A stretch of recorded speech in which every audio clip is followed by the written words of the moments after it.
29 C Street, May 5, 2020. This is a 6 p.m. study session. Please silence all electronic devices as a courtesy to those in attendance. Thank you. Our first order of business is study session number 1, COVID-19 update and fiscal impact, SPEAR. Good evening, Mayor Pro Tem and Council. Oh, this is really loud. So on April 24th, the League of California Cities did a presentation for its member participants, and they had sent out a survey to all of the cities in California that are actively involved with the League and asked them to answer questions regarding the impacts that their facilities or their agencies were seeing as a result of COVID. On April 24th, they went ahead and they gave us the breakdown of the data that they had gathered. I don't have the exact number of cities that they surveyed, but it was several.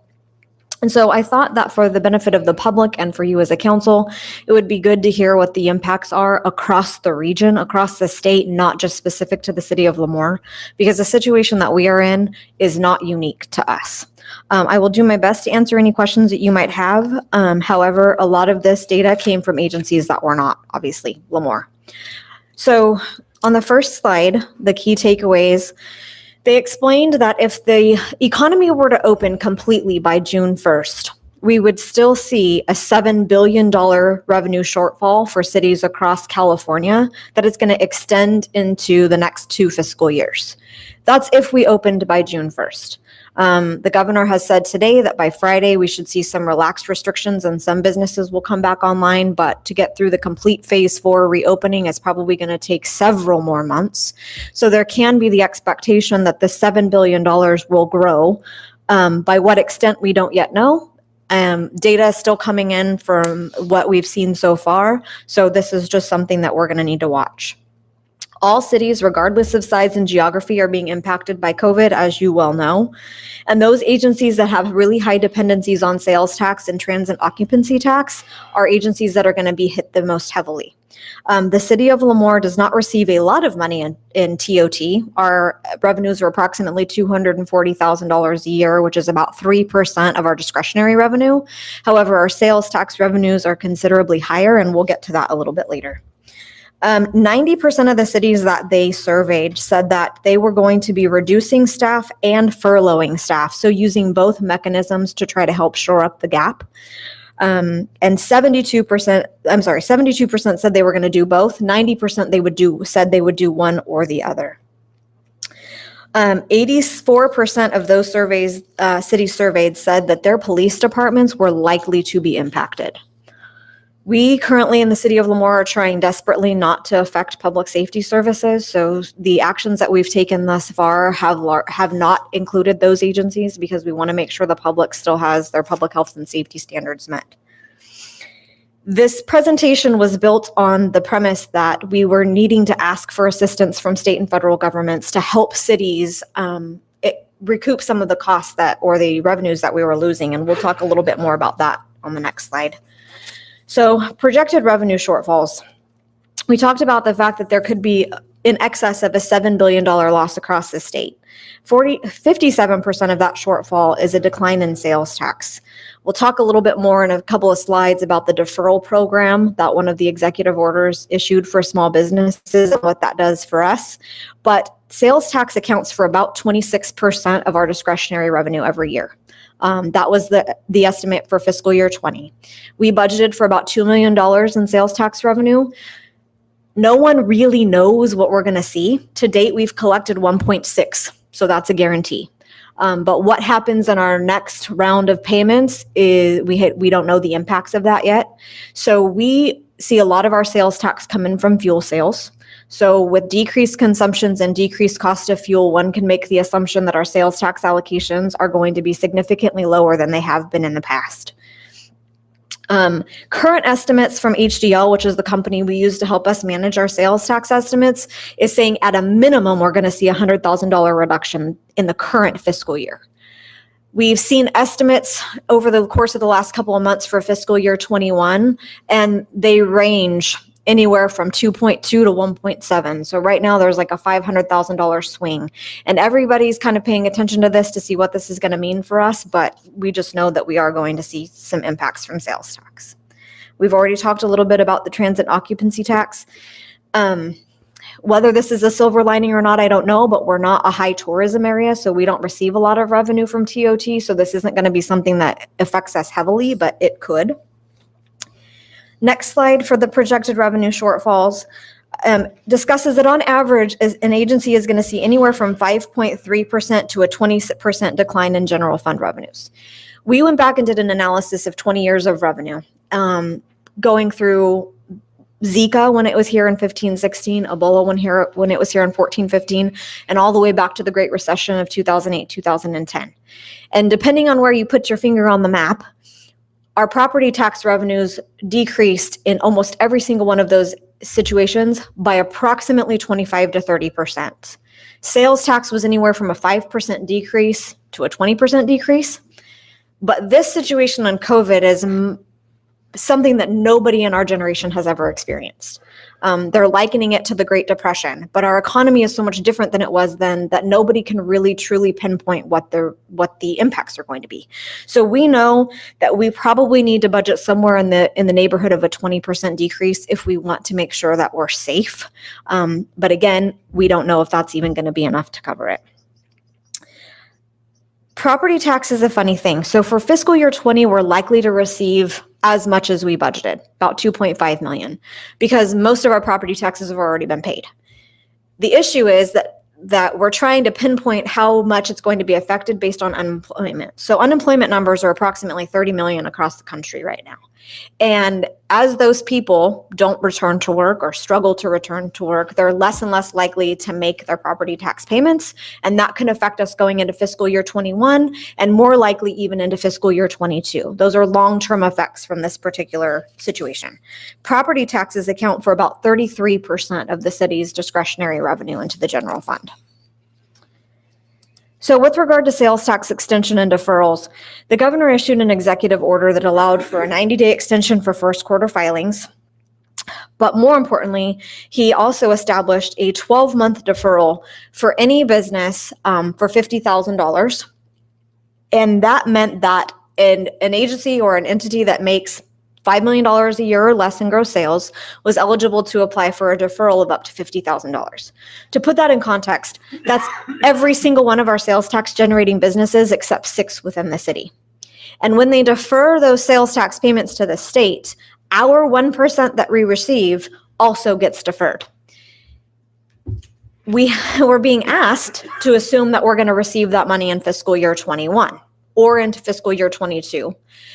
The problem is that some of these businesses aren't going to come back online, and some of them aren't going to have the money to make their payments back to the government for that sales tax. So the question then becomes, do you budget to receive that next year or do you not? The next slide, statewide estimated impacts. It's about a $300 to $600 million revenue loss to the state for this deferral program. And like I said before, this also includes the city's 1%.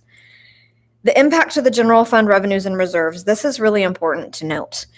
So agencies are representing across the state, they're going to lose anywhere from 15.5% to 44% of their reserve funds in the next 2 fiscal years, with some of those agencies saying they're likely to spend twice what is available. That means that many agencies across the state of California, and I'm certain across the nation, are going to be faced with bankruptcy decisions if you can't find a way to shore the gap, or if the federal or state governments aren't willing to provide resources to local governments in order to shore up their budgets. The league has been really pushing hard on the state government to provide assistance for municipalities that have populations over 500,000, because the first round did include 500,000 or more. Only 6 cities in California qualified for that benefit. We obviously did not, with the population hovering around 26, 27. So the league's been pushing very hard. The governor came out yesterday and made a public statement that the state is now currently working in a deficit. So any hope that any local governments would receive benefit from the state, probably wasn't going to happen, that we were going to be relying on federal stimulus in order to help us. The problem with that is so far the federal government hasn't taken up the charge. So there's a local, the Democrats at the federal level are going to go forward and ask for assistance in the next round of stimulus that would hopefully provide assistance to cities with less than 500,000, but that hasn't gone for a vote yet, and we don't know what that's going to be. So for right now, there is currently no relief to our government, to the city of Lemoore, to help us with the impacts from COVID. That's really all I had. I just wanted to explain that this is really a global issue. It's not just a city of Lemoore issue, and it's a moving mark. We're watching it daily to see what it's going to do for us, but as things remain closed longer, there will be long-term impacts from this. If I could add real quick to something Michelle said. So if the federal government does come in and provide some relief, it came out today that it would likely be set up on kind of like the CDBG, and 70% of funding would go to cities over 50,000 population, and 30% of the funding would be divvied up between cities with less than 50,000. So, but so far, Lindsey Graham and some others on the Republican side have said states should their cities should look at filing bankruptcy. The issue with that is really the only thing bankruptcy would do for like Lemoore is you can refinance some long-term debt. It's really just purse. That's really all we have, so it doesn't really make sense for us to even go that route. So we're watching it closely. To reiterate what Michelle said, the league is updating us every single day, and we're on those meetings and we're submitting letters of support and doing what we can at our level to help push that agenda through. But right now it's anybody's guess.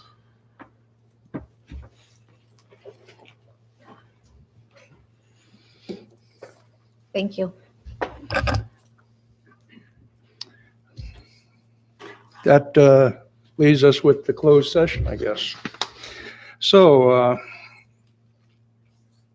this item has been set aside by the City Council to meet in a closed session to discuss matters pursuant to Government Code Section 54956.9D4. City Attorney will provide any oral report regarding the closed session at the beginning of the next regular City Council meeting. 1. Conference with Labor Negotiator, Government Code Section 54957.6, Agency Designated Representatives Mary Lanier, City Attorney, and Michelle Spear, Assistant City Manager. Employee organizations, General Association of Service Employees, Lemoore Police Officers Association, Lemoore Police Sergeants Unit, Police Professional Services Bargaining Unit, and unrepresented. So we are now in closed session.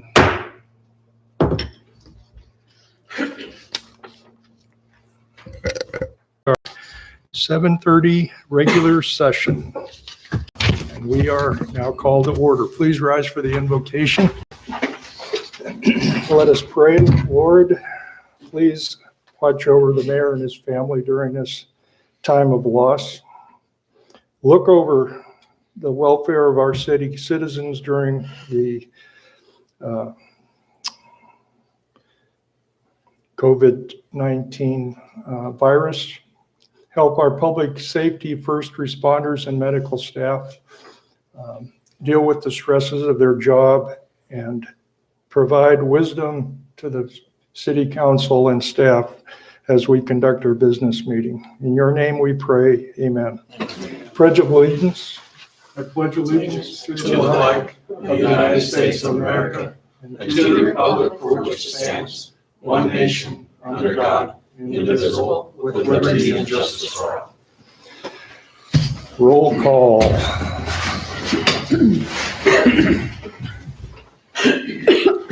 Good evening. Councilmember Lyons, Present. Councilmember Scaldi, Present. Mayor Pro Tem Plord, Present. Mayor Neal. Thank you. We have a quorum. Closed session report. Nothing to report, Council. Okay. Agenda approval, additions and or deletions.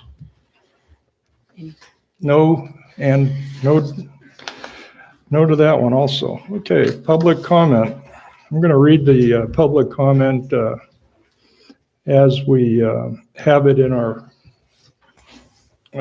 packet.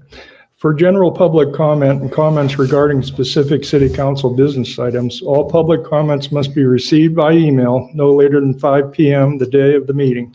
Comments received by this time will be read aloud by a staff member during the applicable agenda item, provided that such comments may be read within the normal 3 minutes allotted to each speaker. Any portion of the comments extending past 3 minutes will not be read aloud due to the time restrictions. In a general public comment or comment on a business item, if it's received by 5 p.m., efforts will be made to read the comment into the record. However, staff cannot guarantee that written comments received after 5 p.m. will be read. All written comments that are not read will into the record will be made part of the meeting minutes, provided that such comments are received prior to the end of the city council meeting. Do we have any public comment? Correspondence. We did receive one public comment, and that's from Thomas Reed, 1060 Parr Avenue, Lemoore. It reads, Mayor Neal, council members, first I would like to express my thanks to City Manager Nathan Olson for the reopening of the golf course. You have given the residents of Lemoore and Kings County the opportunity to enjoy the out-of-door, get some exercise, and to play the game many of us love. A retired Fresno judge in Fresno is casting doubt on whether lawsuits against California's shelter-in-place order could be successful in court. He says of the lawsuits, this would neither be an effective use of time or money. We must tread very carefully down this road, lest at some future date safety is used to further restrict our God-given rights. It's not the government's job to protect my health. It's the government's job to protect my rights. It's my job to protect my health. When you trade liberty for safety, you end up losing both. Source unknown. Why is it that some businesses can remain open and others must close? It does not appear that employees of what is called essential business have been infected at a great rate than others. It seems as though this council has chosen to go with the option of restricting our rights instead of protecting them. I will continue to remind you that there is a building next door that will provide ample room for social distancing. The governor's charge to limit gatherings to 10 or fewer falls flat when we have more than that at grocery stores, Home Depot, Walmart, Target, and others. I encourage you to open council meetings to the public. Signed, Thomas Reed. Thank you. Thank you. Ceremonial presentation, section 1. We have no ceremonial / presentations. Department and city manager report, section 2. Good evening, Mayor, Pro Tem, and council members. So the Governor Newsom came out and said that there'd be some soft openings to phase 2 as early as this Friday. That was kind of the carrot they dangled out. There will not be clear directions on that, what's going to happen until Thursday. So we're working with Kings County about some guidelines for reopening businesses.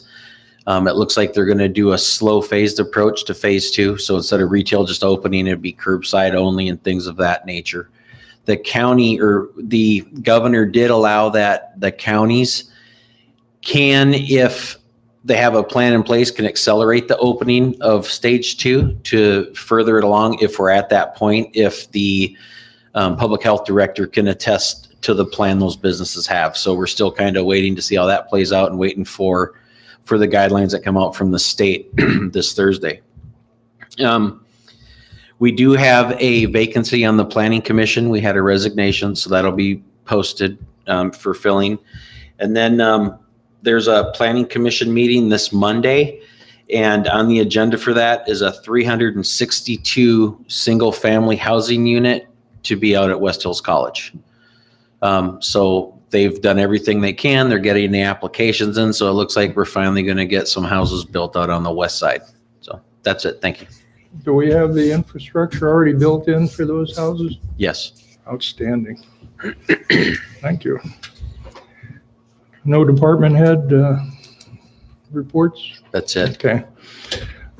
Consent calendar, section 3, items considered routine in nature and placed on the consent calendar. They will be considered and voted upon in one vote as one item unless a council member or member of the public request individual consideration. I'll go ahead and read these and then we'll talk about whether we want to pull any. 3-1, approval minutes, regular meeting, April 21, 2020. 3-2, approval minutes, special meeting, April 30, 2020. 3-3, approval resolution 2020-13, accepting public utility easement for responsible parties for the Cedar sewer line extension and certification of acceptance. 3-4, approval bid award CIP 5308 Cedar Lane extension and lift station. 3-5, approval resolution 2020-14, adopting a list of projects for fiscal year 2020-21 funded by SB1, the Road Repair and Accountability Act of 2017. 3-6, approval lease renewal with Union Pacific Railroad Company for the land located between F Street and the railroad tracks. Does any council member wish to have an item pulled? Seeing none. Any members of the public? Seeing none. Entertain a motion.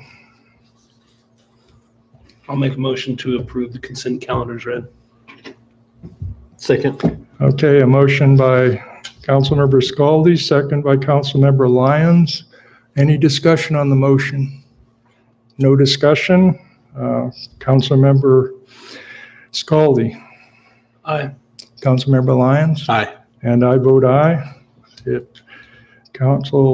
Consent calendar is approved. Public hearing, section 4. We have no public hearings. New business, section 5. Report, discuss, and or other council actions will be taken.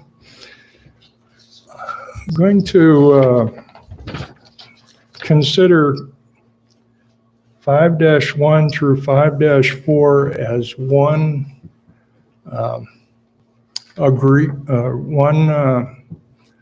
vote on the 4 MOUs, and those 4 MOUs are report, recommendation, and action, municipal or memorandum of understanding for General Association of Service Employees, gas, between July 1, 2020 through June 30, 2021. 5-2, the same thing, except it is for the Lemoore Police Officers Association, same dates. 5-3, memorandum of understanding, Police Sergeants Bargaining Unit, same dates. 5-4, memorandum of understanding with Police Professional Services Bargaining Unit, and those are the same dates. And that is for Spear to discuss. Before you get started, I wanted to thank the bargaining units on both sides, the negotiators on both sides, for all the work they did. Tremendous number of meetings, so thank you for that. Okay. Good evening, Mayor Pro Tem and council members. Thank you for those kind words. We have been in negotiations with all of our bargaining units since February. We knew going into these negotiations that this was going to be a difficult year, because when we started this, we knew that for the current budget year, we had about a $3 million deficit. None of us could have predicted the outcome of what actually occurred during those negotiations. And on, as many of you know, March 19th, we were placed on stay-at-home orders, and the economy has seen some significant impacts of those actions. So the course of our negotiations changed slightly. As part of that, all parties have agreed to a single year contract, knowing that in the current year, there was very little, if anything, to give. And knowing that with the unknown in front of us, that asking for too much from our employees at this time was probably not the best course of action. So all parties have agreed to a single year contract. I'll take the next couple of minutes to just briefly outline the significant changes in each of the MOUs before you take a vote. So the general employee services unit, so GAS, is all of our general employees that are non-sworn, so they're not located in the police department. It's your water, wastewater, city staff. This particular unit currently had a city contribution of 7% for the employees PERS. So the city was paying all 7% of the employees' portion of their retirement. Through these negotiations, we negotiated that the employee would begin to pay 4% of that, and the city would continue to pay 3% for the duration of this contract. We changed the language on how overtime is calculated. Their current contract had overtime calculated on every type of leave, including holidays, et cetera. Now their overtime will be calculated on hours worked, vacation, and comp time only, which will be a savings to the city. All bargaining units are receiving an additional 24 hours of floating holiday. So 3 additional days of a floating holiday was something that, you all had chosen to offer and they've all accepted. And then for this particular bargaining unit, anybody that's receiving certificate pay as of June 30th will continue to receive certificate pay into the next fiscal year, but we will not be adding any new certificate pay to any of those employees in the next fiscal year. The Police Officers Association is all of your sworn officers from the rank of corporal and officer. They received the same 3 additional floating holidays. They asked for and received 2 additional levels of longevity. So a $5,000 longevity stipend, single time at year 20 and year 25. We reduced the comp time cash out from 40 hours to 35 hours. We increased the pay for some specialty pays. So an FTO officer will now receive $2 an hour whenever they have a trainee assigned to them in the car. And other specialty assignments will receive a 3.5% specialty stipend rather than the 2.5% in their existing contract. And minimum hours that are paid for court appearances and callbacks has been reduced from 4 to 3 hours. The sergeant's unit received an increase in specialty pay, again, $2 an hour for any sergeant assigned to trainee, and then 4% rather than 2.5% for the detective sergeant assigned to detectives. Minimum hours paid for court appearances and callbacks is being reduced from 4 to 3. Again, they received the same 3 additional floating holidays, and they're also going to receive a $500 single payment in July of 2020 for their time on standby for court appearances. For Police Professionals Bargaining Unit, which is all of your non-sworn employees within the police department, they are going to receive an increase in specialty pay for Spanish proficiency from 1.5% to 2.5%. We renegotiated their standby pay. They currently receive standby pay. However, we've renegotiated it from an hourly rate to a daily rate. So they're now going to receive $22 a day when they're on standby. They receive the same 3 hours or 3 days, for floating holiday. And we increased the opportunity for their home buyer's loan from $10,000 to $12,500. That concludes. That concludes my report. Outstanding presentation. Now it sounds like a short amount of time, but this has taken months. When did you start negotiating? In February. See? And so here we are. Do we have any questions on the council? No questions? I don't really have any questions. Again, I'd like to thank everybody involved. Nobody likes to negotiate. It's not a fun thing. Everybody wants more, and unfortunately, in today's world, we don't have more to give. So thank everybody for their patience, and hopefully some things get a little bit better, and we have a little bit more to give. So, but thank you guys and girls. Okay, any other comments from the floor? Okay, not seeing any. We have a motion. Yeah, I'll motion to accept 5-1, 3, and 4. A second? I would like to second that. Any discussion on the motion? Hearing none. Motion by Councilmember Lyons, second by Councilmember Scaldi. Councilmember Lyons, Aye. Councilmember Scaldi, Aye. and I vote aye. Motion passes. Last item is 5-5, Report Recommendations and Action Resolution 2020-15, approving changes to the benefits and for unrepresented employees of the city. Michelle Spear. And I'm back. So this is the final action this evening. So there is a segment of the population of employees at the city of Lemoore that are unrepresented. They don't fall into any of the bargaining unit categories. And those employees are both exempt and non-exempt employees. And their rules follow the personnel guidelines. So anytime we want to make a change to their benefits, it has to be adopted via resolution. So in order to make things consistent across the board for these employees, we are also recommending that council approve the 3 additional floating holidays for this group of employees. There are several unrepresented employees that are still hourly and are eligible for overtime. And so we're recommending that those employees be allowed to earn overtime on hours worked, vacation, and comp time. Those are the only 2 recommendations in the resolution at this time. Any comments from the council? Any comments from the floor? Seeing none. I'll go ahead and make a motion that we adopt Resolution 2020-15, approving changes to benefits for the unrepresented employees for the city of Lemoore for fiscal year 2021. And do I have a second? Second. Any discussion on the motion? Seeing none, I vote aye. Councilmember Lyons, Aye. Councilmember Scaldi. Yes. Okay, motion passes. Thank you.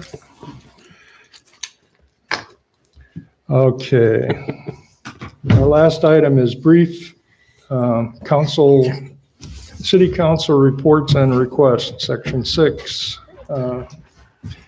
Councilmember Lyons. I like how you say brief report all the time, and I try to keep mine brief, and then the further it goes down the table, the longer they get. So I'm going to go ahead and dismiss brief. So these negotiations, I know because I've talked to a few people, and there are some people that feel like they got the short end of the stick, so to speak. And it was said more colorful than that. And I just really want people to realize that, we gave as much as we could with the foresight of doing what's best for the city at the same time. I hope next year is better because it can't get much worse. At least I don't think it could. I guess it could, but I don't think it will. I think things are going to get better. So I really hope that this 1-year contract of MOU, I really hope next year is better. Also, I'd like to send prayers and thoughts to the Neal family and continue to support our police department. They do great. They're actually very professional on scene. I enjoy seeing them every time I go on a fire call with them, and the city, all the employees, everybody does, I feel like, a good job.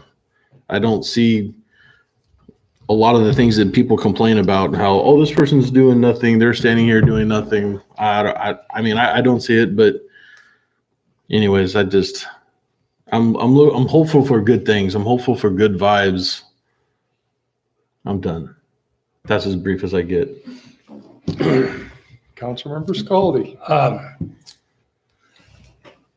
I'm glad that the golf course opened back up. I think that's a nice addition. It gives a whole lot of people something to do.